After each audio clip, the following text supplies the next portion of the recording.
If you're searching for significance, stop. I'll share the straight talk that God gave me that will finally put you at rest.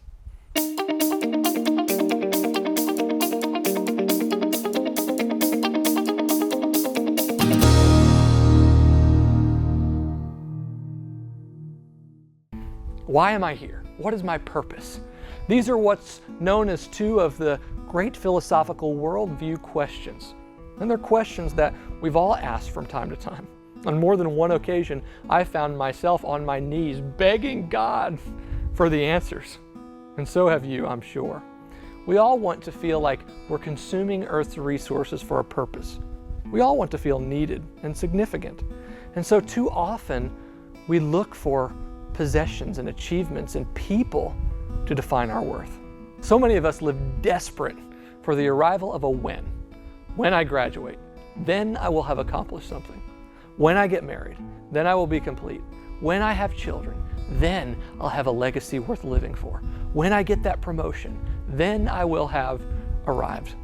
The problem with this is that the arrival of a dream never fills you with the significance that you thought it would.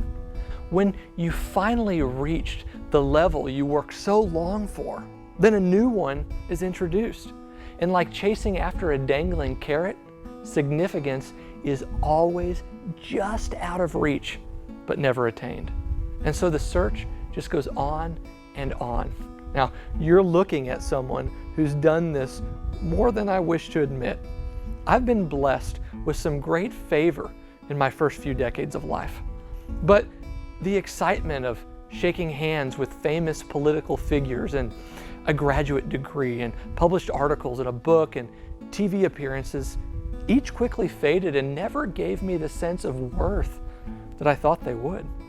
And what's even more dangerous is that when the opportunity slowed for a season, I nervously questioned if God had moved on from me. Finally, God intervened in a very matter-of-fact way. He said, stop working for significance and start to receive it. With this, I saw that I had two choices.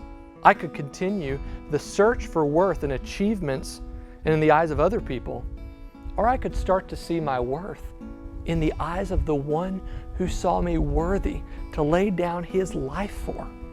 And that's a word of victory for you too.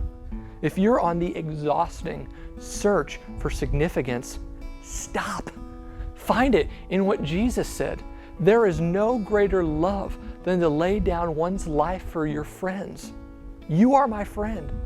You didn't choose me, I chose you.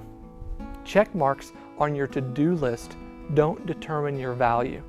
Trophies, pay raises, promotions, and recognition don't either. Hear this, there's no greater worth than to be chosen to be a friend of God.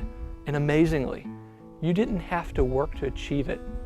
You simply believe it, receive it, and rest in it.